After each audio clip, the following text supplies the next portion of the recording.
História do apóstolo Paulo. O apóstolo dos gentios. Algemado. Cansado. Vigiado.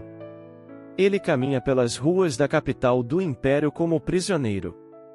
Mas carrega em si a liberdade que Roma jamais entenderia. Esse homem mudou o mundo sem usar espadas. Ele venceu impérios com palavras. Esse é Paulo, o apóstolo das nações. Imagine um homem completamente dedicado à sua fé, disposto a tudo para proteger suas tradições, até mesmo perseguir, prender e destruir. Agora, imagine esse mesmo homem ser transformado de forma radical e se tornar o maior missionário da história do cristianismo. Essa é a história de Saulo de Tarso. Um homem que passou das sombras para a luz. Do ódio para o amor. Do perseguidor ao apóstolo. Saulo nasceu em Tarso, uma cidade influente da Cilícia, atual Turquia. Um judeu, mas também cidadão romano, um privilégio raro. Sou hebreu de hebreus, da tribo de Benjamim. Quanto à lei sou fariseu, dizia Saulo. Desde menino, Saulo foi educado sob os pés de Gamaliel, o mestre mais respeitado dos fariseus. Seu zelo era absoluto. Sua dedicação, total. A lei é vida. A tradição é o alicerce de Israel, dizia Gamaliel. Mas quando ouviu falar de um tal Jesus de Nazaré que dizia ser Deus, e que seus seguidores faziam maravilhas, Saulo viu uma ameaça contra a fé judaica e que precisava ser eliminada. Aqueles que seguem o caminho, tragam-nos todos, não haverá piedade. Quando Estevão foi apedrejado, ele estava lá. Assistiu. Aprovou. Assim preservamos a fé dos nossos pais. Esses seguidores do Nazareno estão se espalhando e até em cidades como Damasco. Paulo solicitou ao Sinédrio cartas de autorização oficial para ir a Damasco prender os traidores. Darei um fim a essa heresia em Damasco. Essas cartas eram documentos do Sinédrio, o conselho religioso dos judeus. Com elas, Saulo tinha permissão legal para prender homens e mulheres que seguiam Jesus, mesmo fora de Jerusalém, inclusive em Damasco. Como cidadão romano, ele podia se mover entre cidades com autoridade. E agora, estava armado com o poder da religião e da lei. Cada batida dos cascos no caminho para Damasco era como um juramento de destruição. Que seja feito. Munido de poder religioso e de seus direitos como cidadão romano, Saulo marchou para Damasco. Mas então, Deus o interceptou e perguntou: Saulo, Saulo, por que me persegues? Quem és tu, Senhor? Perguntou Saulo caído e assustado. Eu sou Jesus, a quem você persegue. Respondeu Jesus. Cego, humilhado, quebrado. O perseguidor agora era o vulnerável. Seus companheiros, que até então o seguiam com respeito e medo, o viram agora sem forças, guiando-se apenas pelo som das vozes. Levarão-no até a casa de um homem chamado Judas, um judeu conhecido e respeitado na cidade de Damasco. Era um lugar seguro. Uma referência confiável na famosa Rua Direita. Afinal, Saulo não era um criminoso. Ainda era um homem de autoridade. Só que agora não sabia mais para onde ir. Durante 3 dias, ficou lá. Cego. Sem comer. Sem beber. Orando. Pensando. Chorando. 3 dias para entender o que havia acontecido. 3 dias para morrer por dentro e começar a nascer de novo. Em outra parte da cidade, na mesma Damasco, um homem simples, piedoso e fiel a Jesus orava em sua casa. Seu nome era Ananias. Naquela manhã, enquanto buscava o Senhor em oração, uma voz o chamou: Ananias. Eis-me aqui, Senhor. Jesus. Levanta-te e vai à rua direita. Procura na casa de Judas um homem chamado Saulo, de Tarso. Ele está orando. Ananias. Senhor, esse homem tem feito muito mal aos teus santos em Jerusalém. E aqui, tem autoridade para prender todos os que invocam o teu nome. E disse Jesus: Vai. Porque este é para mim um vaso escolhido, para levar o meu nome diante dos gentios, dos reis e dos filhos de Israel. O coração de Ananias batia acelerado. Saulo era conhecido. Um perseguidor. Um nome que causava medo entre os cristãos. Mas ele confiava no Senhor. Com passos firmes, mas mãos suando frio, Ananias saiu de casa. Atrás dele, as ruas movimentadas de Damasco pareciam mais longas do que nunca. Passou por feirantes, soldados, e até olhares desconfiados. Ninguém imaginava o que aquele homem estava prestes a fazer. Quando chegou à casa de Judas, respirou fundo. Bateu à porta. E entrou. Lá estava Saulo. Sentado. Cego. Em silêncio. Ananias se aproximou, colocou a mão sobre o ombro dele e disse: Irmão Saulo, o Senhor Jesus, que te apareceu no caminho por onde vinhas, me enviou para que recuperes a vista e sejas cheio do Espírito Santo.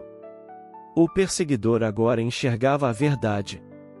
Saulo estava transformado, mas não ainda preparado. Tentou pregar nas sinagogas. Tentou anunciar que Jesus era o Filho de Deus.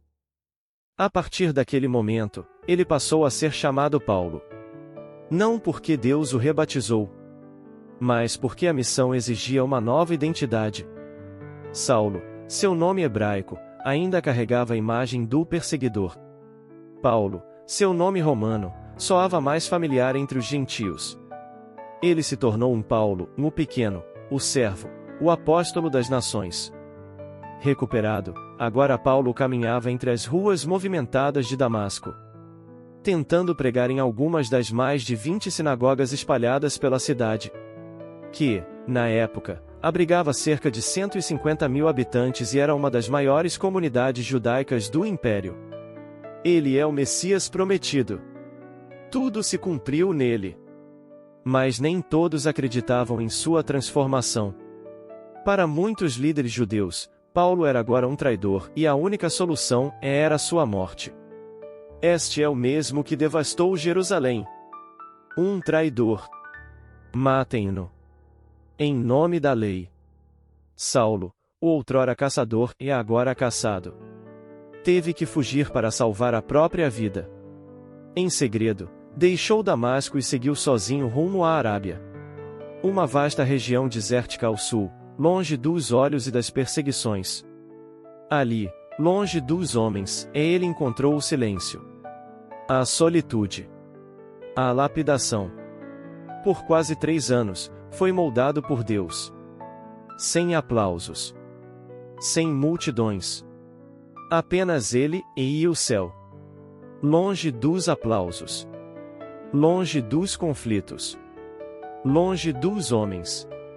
Mais perto de Deus. Depois de 3 anos de preparação, Paulo voltou.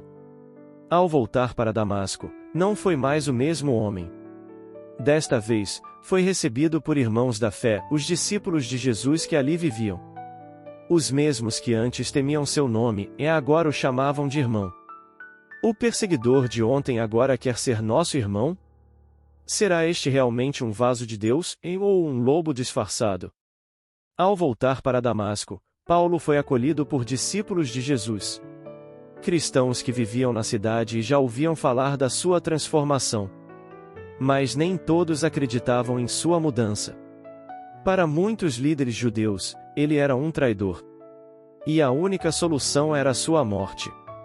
A notícia de que judeus armavam uma emboscada contra ele se espalhou. Os irmãos em Cristo o esconderam. E numa noite silenciosa, baixaram-no pelas muralhas da cidade dentro de um cesto. Paulo escapou por pouco. E então partiu rumo a Jerusalém, a cidade sagrada, onde moravam os apóstolos, Pedro, Tiago, João, os pilares da fé cristã. A viagem entre Damasco e Jerusalém era longa, cerca de 220 quilômetros. Terras áridas, perigos constantes e um coração ansioso. A Bíblia não nos diz com quem ele viajou. Talvez sozinho. Talvez com algum irmão discreto. Mas o que sabemos é que, após 3 anos de silêncio, Paulo agora buscava os que andaram com o próprio Cristo. Se o Senhor o escolheu, quem somos nós para negar? Em Jerusalém, Paulo andava com coragem. Conheceu Pedro. Falou com Tiago. Pregava com ousadia. Mas o passado ainda causava medo e o presente, novas ameaças. Os judeus helenistas, que antes o aplaudiam, agora queriam vê-lo morto. Os irmãos entenderam que ainda não era hora. E decidiram protegê-lo. Acompanhado por alguns discípulos, Paulo partiu de Jerusalém para Cesareia. De lá, seguiu para Tarso, sua cidade natal. Por um tempo, ficou ali em silêncio. Esperando. Crescendo. Aprendendo com Deus. Mas Deus não havia terminado de moldá-lo.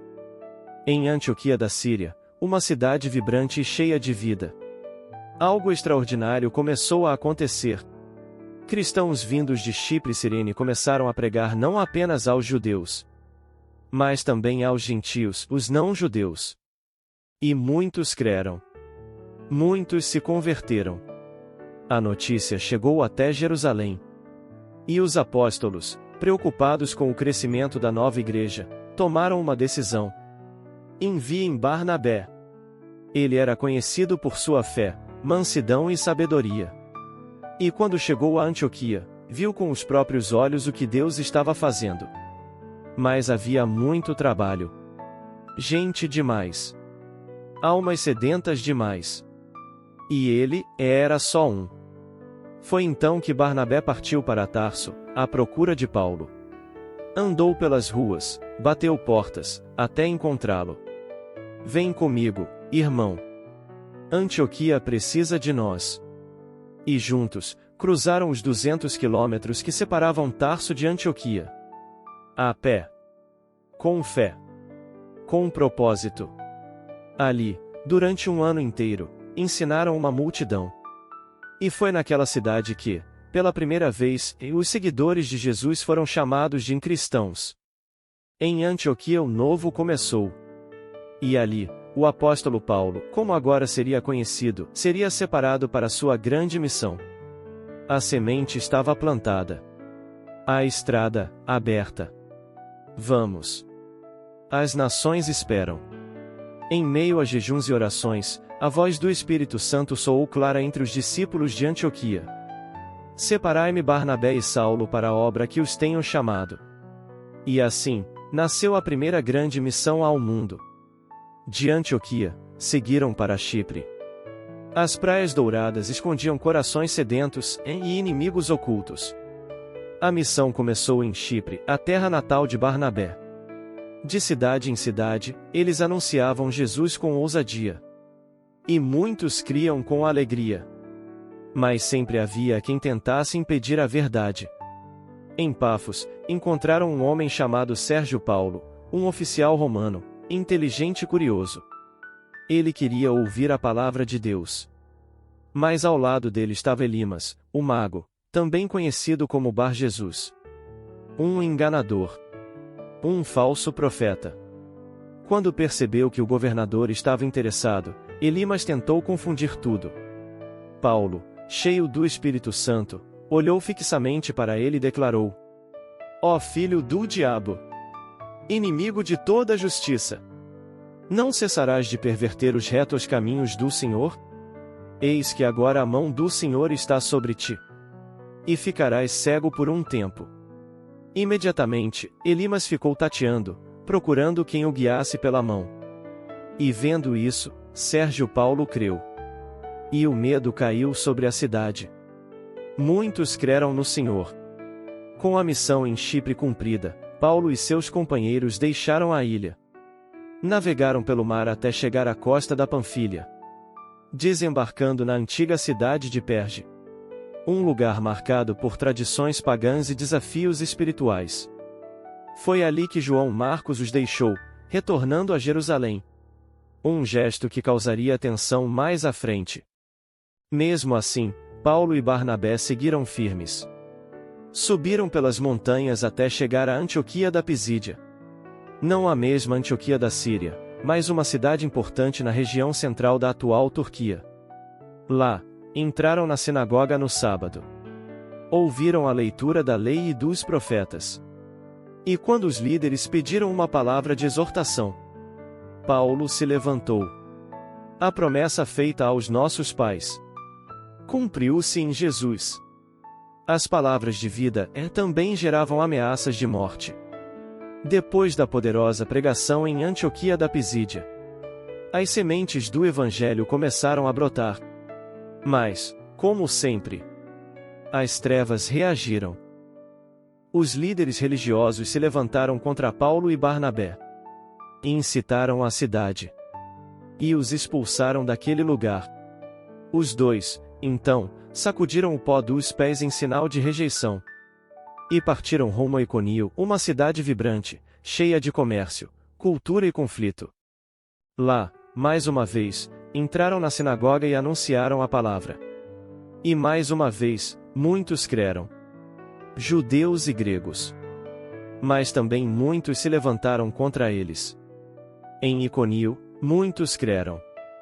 Mas a oposição armou ciladas para apedrejá-los. Em Iconio, a palavra do Senhor foi pregada com poder. Milagres aconteceram. Corações foram tocados. Mas a cidade se dividiu. Uns criam e outros tramavam em segredo. Quando Paulo e Barnabé descobriram que os líderes judeus, com apoio dos gentios, planejavam apedrejá-los, entenderam que era hora de partir. Caminharam cerca de 40 quilômetros rumo ao sul, cruzando as trilhas poeirentas da região da Licaonia. E chegaram a Listra, uma cidade menor, mais simples, mais cheia de surpresas. Foi ali, entre pessoas humildes, que Deus faria algo extraordinário. Em Listra, Paulo e Barnabé continuavam a anunciar a palavra. Mesmo em meio à desconfiança e às línguas estranhas da região. Entre os ouvintes, estava um homem com o olhar atento e cheio de esperança. Ele nunca havia andado. Desde que nasceu, carregava o peso da limitação. Paulo fixou os olhos nele. E viu algo que palavras não explicam. Fé. Levanta-te, disse Paulo em voz firme. Fica de pé sobre os teus pés. De repente, o homem saltou. Seus pés ganharam força. Suas pernas responderam. Ele andava. Ele corria. Ele pulava. A multidão explodiu em gritos. Os deuses desceram até nós em forma de homens, diziam. Apontavam para Barnabé, chamando-o de Zeus, o Deus Supremo. E a Paulo, por ser o mais falante, chamavam de Hermes, o mensageiro divino. O sacerdote do templo de Zeus correu para preparar bois e guirlandas, querendo sacrificar aos dois. Homens. Não somos deuses. Somos homens como vós. Anunciamos que deixem estas vaidades e se voltem ao Deus vivo. Paulo e Barnabé, horrorizados com a idolatria, rasgaram suas vestes. Homens, por que fazeis isso? Nós somos homens como vocês. Não adorem a nós, voltem-se ao Deus vivo, o Criador de todas as coisas. A multidão hesitava. Confusa. Ainda queriam sacrificar. Mas algo mudou. Judeus chegaram de Antioquia da Pisídia e de Iconio. Eles vinham com raiva. E sabiam como virar uma multidão contra alguém. Em poucas palavras, plantaram dúvidas. Acusaram Paulo de mentiroso, de falso profeta, de perigo para a cidade. E o amor da multidão virou ódio em um sopro. Atacaram Paulo. O arrastaram pelas ruas. E o apedrejaram até pensarem que estava morto. Lançaram seu corpo para fora dos muros da cidade. Silêncio. Alguns discípulos se aproximaram. Se ajoelharam. Oraram. Ele se foi, e murmuraram. Mas Deus não havia terminado com ele. Paulo abriu os olhos. Levantou-se, e voltou para dentro da cidade. O corpo de Paulo jazia fora dos muros de Listra. Machucado, ensanguentado, desacreditado. Mas Deus ainda escrevia com ele. Paulo se levantou. Os discípulos se entreolharam, surpresos, com lágrimas nos olhos. No dia seguinte, mesmo ferido, mesmo cansado, Paulo e Barnabé deixaram Listra rumo à cidade de Derbe. Cerca de 60 quilômetros de estrada empoeirada. Passando por trilhas, pedras e lembranças. Mas nada disso os impediu.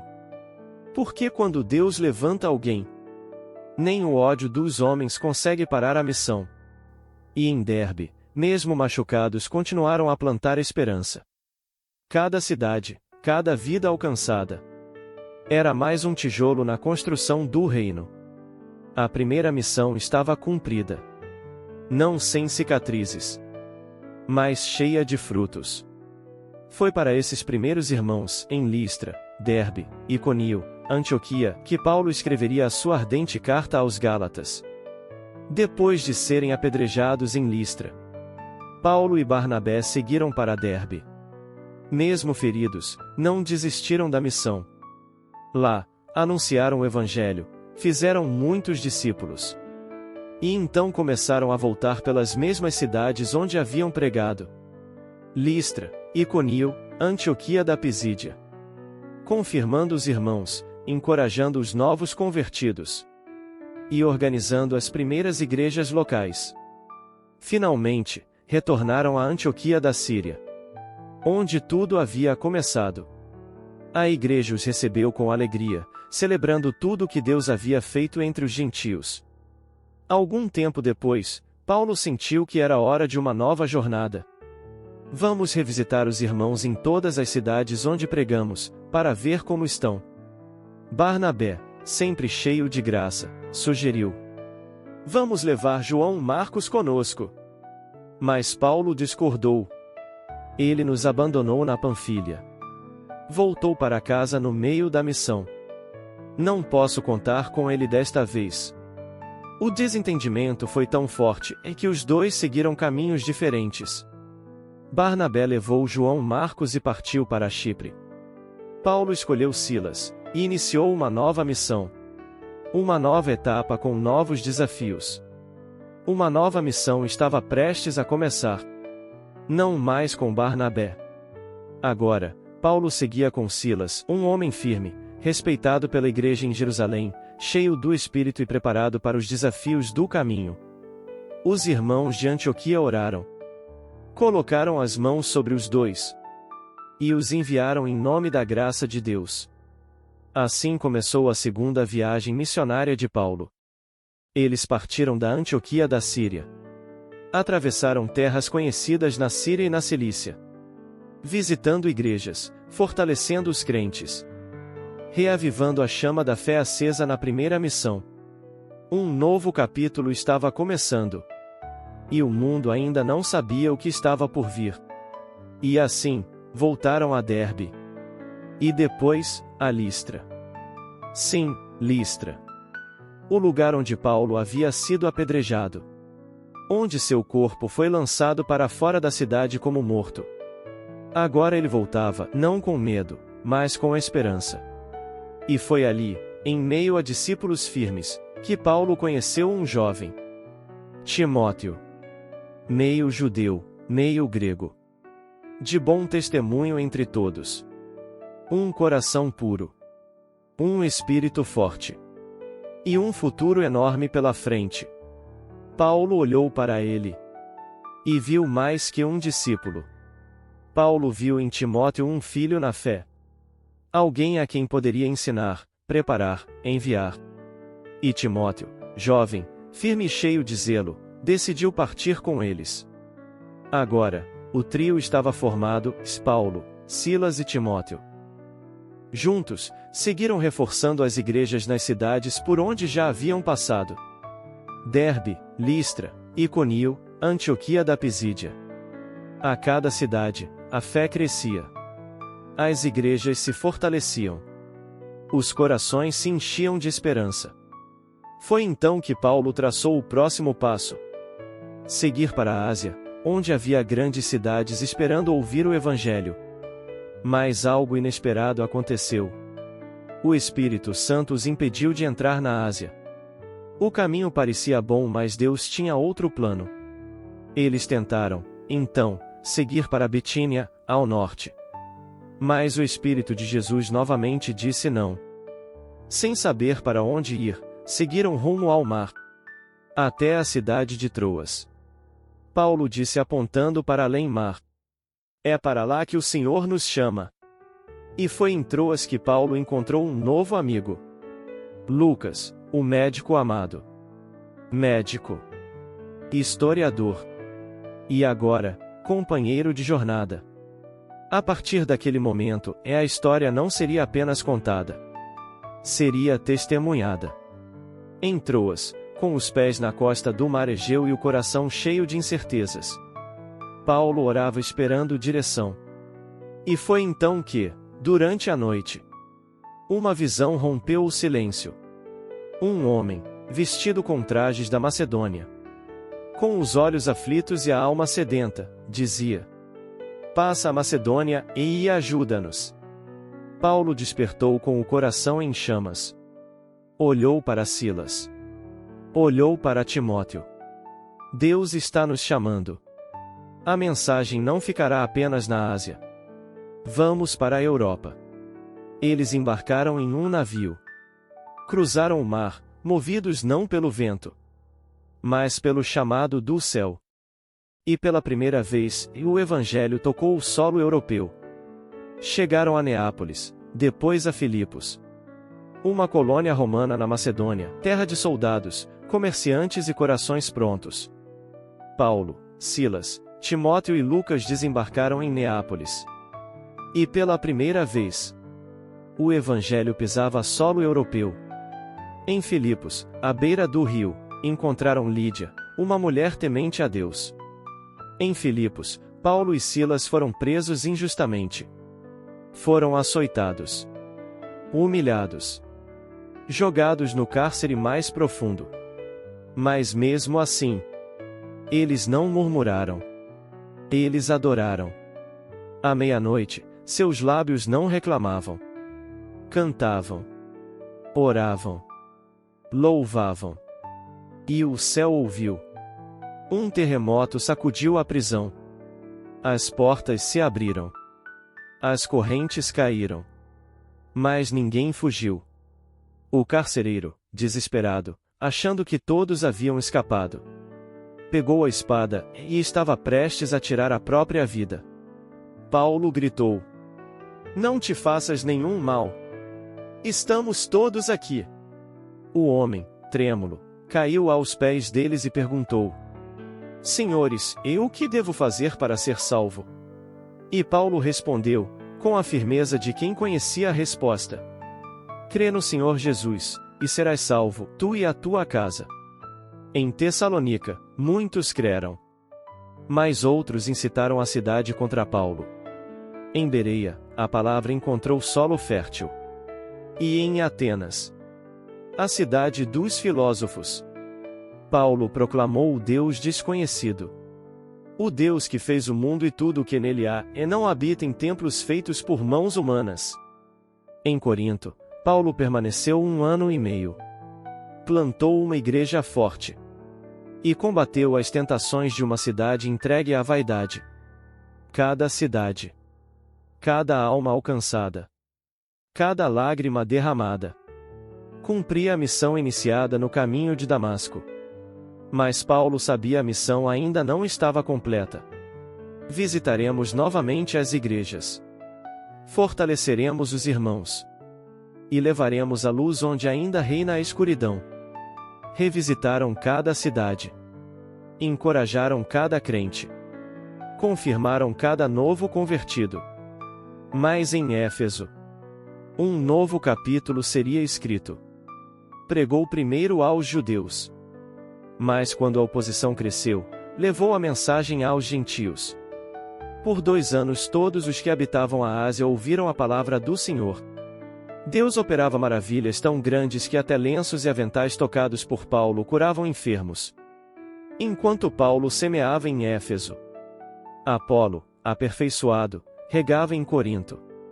Mas quando a verdade se espalha, as trevas reagem. Demétrio gritava dizendo: Este Paulo convenceu multidões a abandonarem nossos deuses. Estamos perdendo nosso sustento. A cidade inteira entrou em confusão. Mas o Senhor guardou seu servo. E Paulo, aconselhado pelos irmãos, deixou Éfeso para continuar sua missão. Foi neste tempo que escreveu cartas inesquecíveis. Epístolas aos Coríntios. Epístolas aos Romanos. O amor é paciente, é benigno. O amor não arde em ciúmes. Tudo crê, tudo espera, tudo suporta. Vós bem sabeis como vivi entre vós, em humildade e lágrimas. Agora, sinto-me compelido pelo Espírito a ir a Jerusalém. Não sei o que lá me acontecerá, senão que prisões e aflições me aguardam. Sabiam que nunca mais o viriam em vida. A missão estava longe de terminar. Mas Paulo já não pertencia a si mesmo. Paulo chegou a Jerusalém, sabendo que sofreria. Este é o homem que ensina contra a nossa lei. Ele profanou este santo lugar. Queriam matá-lo ali mesmo. Mas Deus tinha outros planos. Prendam esse homem. Tragam-no à fortaleza. Cidadão romano. Deixem-me falar ao povo. Eu sou judeu, nascido em Tarso. E persegui este caminho até a morte. Mas no caminho para Damasco eu vi a luz. Paulo passou 2 anos preso sob Festo, pregando a verdade até mesmo aos poderosos. Paulo, estás louco? Muitas letras te fazem delirar. Não estou louco, excelentíssimo Festo. Digo palavras de verdade e de bom senso. O rei Agripa quis ouvir Paulo. Paulo, olhando nos olhos de Agripa. Crês tu nos profetas, ó rei Agripa? Bem sei que crês. Por pouco me persuades a me fazer cristão. Apelaste para César e a César irás. A última grande viagem do apóstolo começava. Por 14 dias, não viram sol nem estrelas. Cada batida das ondas parecia a última. Vamos morrer. Paulo, em pé, firme no convés, apesar das correntes. Não temais. Um anjo do Deus a quem sirvo me apareceu esta noite e disse: Paulo, importa que compareças perante César. E Deus deu a vida de todos os que navegam contigo. Cumpriu-se o que o Senhor dissera. Ilhéus, admirados, sussurrando: Este homem é um Deus. Mas Paulo apenas anunciava o verdadeiro Deus. Finalmente, Roma. Por 2 anos, como prisioneiro em sua própria casa, Paulo pregou o reino de Deus. E ensinou com toda a liberdade e sem impedimento algum. Combati o bom combate. Completei a carreira. Guardei a fé.